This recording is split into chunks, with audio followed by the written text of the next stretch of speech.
हर खबर पर होगी आपकी पकड़। डाउनलोड कीजिए एबीपी लाइव ऐप। खबर महाराष्ट्र से है। राज्य सरकार ने 22 नवंबर को कोरोना से जुड़े सख्त नियमों का ऐलान किया था और आज से वो नियम लागू हो गए हैं। दिल्ली एनसीआर के अलावा देश के 3 राज्यों से महाराष्ट्र जाने वाले यात्रियों पर ये नियम लागू होंगे।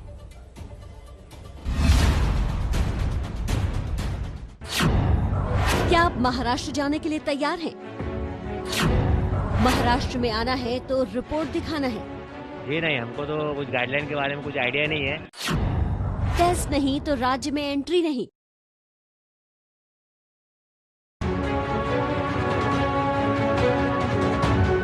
देश में कोरोना की लहर है, लेकिन महाराष्ट्र में संक्रमण की सुनामी आई है और इसी सुनामी को रोकने के लिए महाराष्ट्र सरकार ने दिल्ली, एनसीआर, राजस्थान, गुजरात और गोवा से महाराष्ट्र आने वाले लोगों के लिए कोरोना के नेगेटिव रिपोर्ट जरूरी कर दिया था और आज से ये नियम पूरे राज्य में लागू हो गया है। अब राज्य में उन्हीं लोगों को एंट्री मिलेगी जिनके पास कोरोना की नेगेटिव रिपोर्ट है। हवाई, सड़क और रेल मार्ग से आने वाले यात्रियों के लिए नियमों के अलग अलग मापदंड हैं। दिल्ली, एनसीआर, राजस्थान, गुजरात और गोवा से विमान से आने वाले लोगों को आरटीपीसीआर नेगेटिव रिपोर्ट लानी पड़ेगी। रिपोर्ट बोर्डिंग एयरपोर्ट पर चेक होगी। रिपोर्ट का सैंपल पिछले 72 घंटों में लिया होना चाहिए। अगर टेस्ट के नेगेटिव रिपोर्ट नहीं है तो मुंबई एयरपोर्ट पर अपने खर्च पर आरटीपीसीआर टेस्ट कराना होगा, उसके बाद ही घर जा सकेंगे। यात्री जहां रुके हैं वहां का पता और बाकी जानकारी देनी होगी ताकि टेस्ट पॉजिटिव होने पर ट्रेस किया जा सके।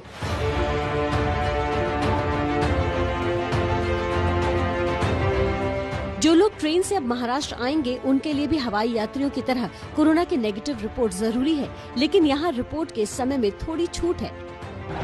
लेकिन रिपोर्ट तभी मान्य होगी जब महाराष्ट्र में दाखिल होने के 96 घंटे पहले सैंपल लिया गया हो। जिनके पास नेगेटिव आरटीपीसीआर रिपोर्ट नहीं होगी उनकी जांच स्टेशन पर ही होगी। जिनमें कोरोना के लक्षण नहीं होंगे उन्हें जाने दिया जाएगा, लेकिन जिनमें लक्षण होंगे उनका एंटीजन टेस्ट किया जाएगा। एंटीजन टेस्ट नेगेटिव आने पर घर जाने दिया जाएगा। जो पॉजिटिव आएंगे उन्हें कोविड केयर सेंटर भेजा जाएगा, जहां अपने खर्च पर इलाज कराना होगा। लेकिन क्या रेल यात्रियों को महाराष्ट्र के नए नियमों की जानकारी है?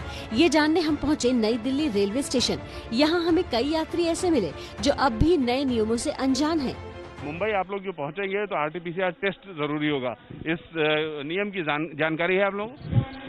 नहीं, हमें तो कुछ जानकारी नहीं है। गाइडलाइन महाराष्ट्र सरकार की जो नई आई है उसके बारे में आपको जानकारी है? नहीं, जानकारी नहीं है। गाइडलाइन के बारे में हमको मालूम नहीं कुछ भी। तो आप जो भी है गाइडलाइन होगा वो तो जाके मालूम पड़ेगा वहाँ पे, और यहाँ पे भी कुछ ऐसा कुछ बताया नहीं जा रहा है। उद्धव सरकार ने सड़क के रास्ते भी महाराष्ट्र की सीमा में दाखिल होने वाले यात्रियों के लिए कड़े नियम बनाए हैं। महाराष्ट्र की सीमा पर यात्रियों का एंटीजन टेस्ट होगा। एंटीजन टेस्ट नेगेटिव आने पर घर जाने दिया जाएगा। पॉजिटिव मरीजों को कोविड केयर सेंटर भेजा जाएगा।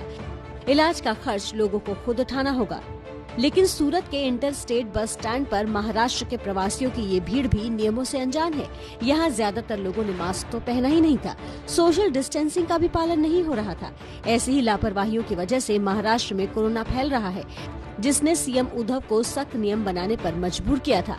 दिल्लीमध्ये सुद्धा दुसरी तिसरी लाट आलेली आहे।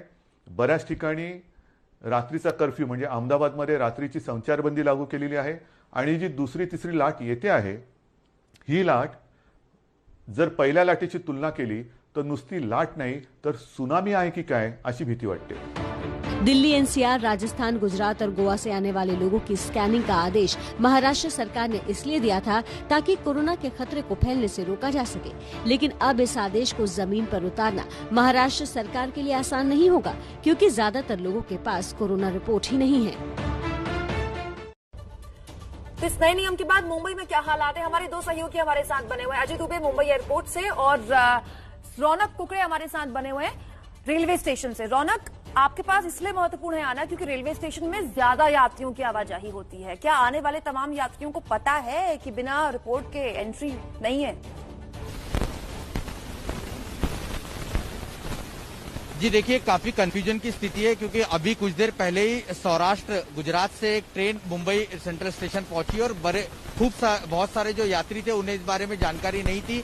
मुख्य तौर पर यहाँ पर स्क्रीनिंग की जा रही है। जिनके पास रिपोर्ट ऑलरेडी आरटीपीसीआर का रिपोर्ट है उन्हें जाने दिया जा रहा है और बाकी लोगों की स्क्रीनिंग की जा रही है और जो स्क्रीनिंग में अगर ऐसा लग रहा है कि उनके पास उनमें कोई सिम्टम्स नजर आ रहे हैं, उनका ही एंटीजन टेस्ट जो है यहाँ पर किया जा रहा है। हमारे साथ यहाँ पर बीएमसी के डॉक्टर है, उनसे जानेंगे क्या सर सबका टेस्ट यहाँ पे एंटीजन किया जा रहा है?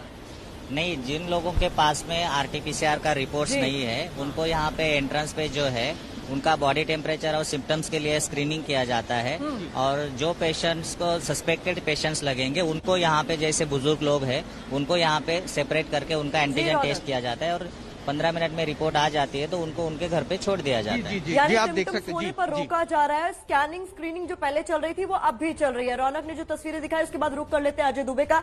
अजय मुंबई एयरपोर्ट पे मौजूद है। अजय, वहां का क्या हाल है? क्या वहां पर भी भारी कंफ्यूजन और लोग हैरान परेशान?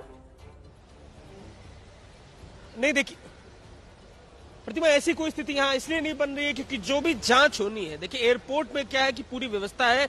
जो यहाँ पर जारी हुआ था सर्कुलर, उसमें स्पष्ट तौर पे कहा गया था कि एयरपोर्ट अथॉरिटी ऑफ इंडिया उन एयरपोर्टों से जहां से लोगों को आना है वहां नियम बनाया। मैं जरा एक नजर आपको मुंबई एयरपोर्ट दिखाता चलूं। आम दिनों की तरह सूरत हाल है, कुछ भी अलग नहीं है। जो फ्लाइट दिल्ली की आई, मैं कुछ लोगों से मिला, बात किया तो सबका यही कहना था कि जो जांच है वो जांच हुई है, तो जांच का जो सिलसिला है वो पूरा करने के बाद लोग यहाँ पे मुंबई एयरपोर्ट पे पहुंचे हैं। तो सब कुछ सामान्य है। जिन जिन जगहों से जो राज्य जिनको जो निश्चित किए गए हैं उन राज्यों से जो भी फ्लाइट यहाँ पर पहुंची है, चाहे गुजरात हो, राजस्थान हो, गोवा हो या दिल्ली हो, सब जांच करा के अपना आरटीपीसीआर करा के लोग बाहर निकल रहे हैं। इस बात को पूरा कर रहे हैं और ज्यादातर लोगों का यही कहना है कि उनकी जांच उन्होंने पहले ही करा ली थी। तो मुंबई एयरपोर्ट पे ये सूरत देखने को मिल रही है कि यहाँ पर दुविधा, कंफ्यूजन नहीं है। जो भी लोग यहाँ पर आ रहे हैं उन एयरपोर्टों से आ रहे हैं, जिन एयरपोर्टों से होकर आ रहे हैं उन एयरपोर्टों में उन्होंने अपनी जांच कराई है, उससे पहले ही जांच कराकर वो पहुंचे। जी अजय दुबे, आप नजर बनाए रखिए, हम पल पल के अपडेट के लिए आपके पास आते रहेंगे। मुंबई में तमाम राज्यों से, उन राज्यों से जहां पर कोरोना के मामले ज्यादा हैं, वहां आने जाने वाले लोगों पर अब सख्ती बरती जा रही है। आरटीपीसीआर टेस्ट के नेगेटिव रिपोर्ट के बाद ही उनको आने की इजाजत होगी। महाराष्ट्र सरकार ने सख्ती इसलिए की है ताकि कोरोना संक्रमण को रोका जा सके। इस बीच गुड न्यूज ये है कि देश में कोरोना वैक्सीन बनाने का काउंटडाउन शुरू हो चुका है। सब कुछ ठीक रहा तो अगले कुछ दिनों में कोरोना की वैक्सीन दुनिया को मिल जाएगी। 4 कंपनियां कामयाबी के अंतिम पायदान पर पहुंच चुकी हैं। उसके साथ और देखिए इस वक्त जो हम आपको बता रहे हैं कि 4 कंपनियां, मॉडर्ना, फाइजर, इसके अलावा एस्ट्राजेनेका और भारत की serum India institute of India limited, ये कंपनियां हैं जो अंतिम चरण पे हैं और बाकायदा अमेरिका ने मॉडर्ना और फाइजर को एफपीए की मंजूरी लेने के लिए उन्होंने अपना निवेदन दे दिया है। अगर सब कुछ ठीक ठाक रहा तो 11 और 12 दिसंबर को अमेरिका में वैक्सीनेशन की प्रक्रिया शुरू हो जाएगी, जबकि भारत में ये प्रक्रिया सीरम इंस्टीट्यूट ऑफ इंडिया के सीईओ ने बाकायदा इसकी घोषणा की है परसों ट्वीट करके कि आपको अगर इमरजेंसी हालात में जरूरत पड़ी तो दिसंबर के आखिरी हफ्ते से भारत में भी सीरम इंडिया वैक्सीनेशन अवेलेबल करा देगा और इसकी कीमत 250 रुपए होगी। तो खुशखबरी ये है कि 4 कंपनियां ऐसी हैं जो अंतिम पायदान पर खड़ी हैं वैक्सीनेशन, और दिसंबर के आखिरी हफ्ते में वैक्सीन दुनिया को उपलब्ध हो जाएगी।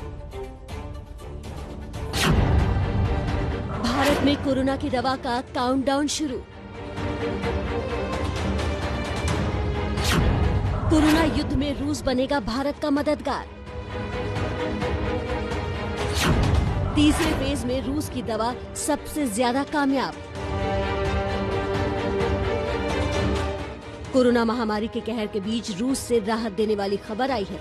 रूस ने दावा किया है कि उसकी स्पुतनिक 5 दवा अपने तीसरे फेज के ट्रायल में 95% तक कामयाब रही है, जो दुनिया में बन रही बाकी दवाओं के मुकाबले सबसे ज्यादा असरदार है। स्पुतनिक 5 दवा बनाने वाली कंपनी ने दावा किया है कि सिर्फ 2 महीने के भीतर ही ये दवा दुनिया के हर कोने में पहुंचा दी जाएगी। रूस ने अपनी दवा की कीमतें भी सार्वजनिक कर दी है, जिसके मुताबिक स्पुतनिक 5 दवा 2 डोज के सेट में मिलेगी। एक डोज की कीमत 740 रुपए के आसपास होगी, यानी दोनों डोज लगभग 1480 रुपए में उपलब्ध होगी।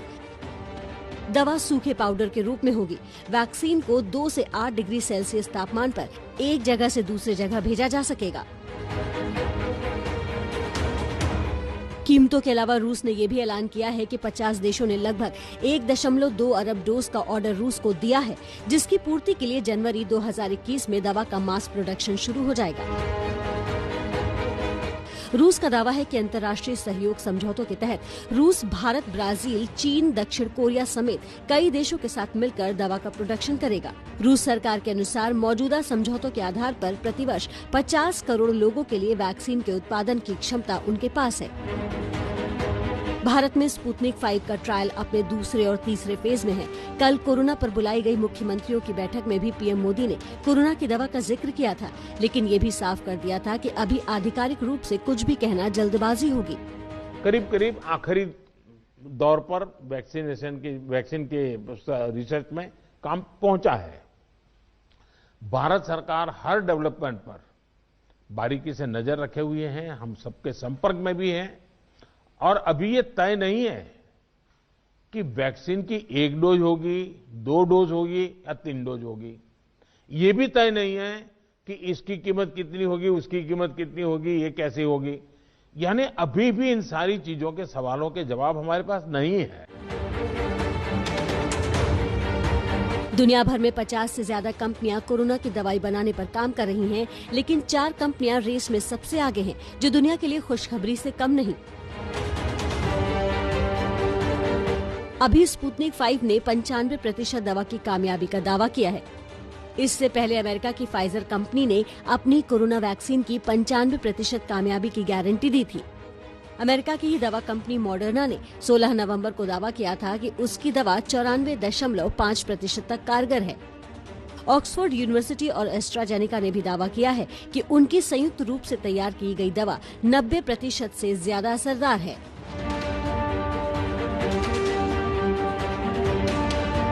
इधर जानकारी ये भी है कि 4 दिसंबर को 100 देशों के राजदूत पुणे के सीरम इंस्टीट्यूट में तैयार हो रही कोरोना की दवा का जायजा लेने पहुंचेंगे। सीरम इंस्टीट्यूट ये दवा जिनेवा बायोटेक्नोलॉजी के साथ मिलकर तैयार कर रहा है। खबर ये भी है कि राजदूतों से पहले खुद पीएम मोदी पुणे दौरे पर पहुंच सकते हैं। अभी तक जैसा मैंने बताया, मेरे कार्यालय को या पुलिस आयुक्त कार्यालय को किसी भी तरीके का ऑफिशियल कंफर्मेशन नहीं प्राप्त हुआ, लेकिन हम प्राथमिक तैयारी कर रहे हैं। भारत दुनिया में सबसे बड़े दवा निर्माता देशों में से एक है, इसलिए दवा चाहे कोई भी देश बनाए, उसका बड़े पैमाने पर उत्पादन भारत की मदद के बिना नहीं हो सकेगा। इसी आधार पर यह भी माना जा रहा है कि भारत भी उन देशों में से एक होगा जिसके लोगों को सबसे पहले कोरोना की दवा मिलेगी।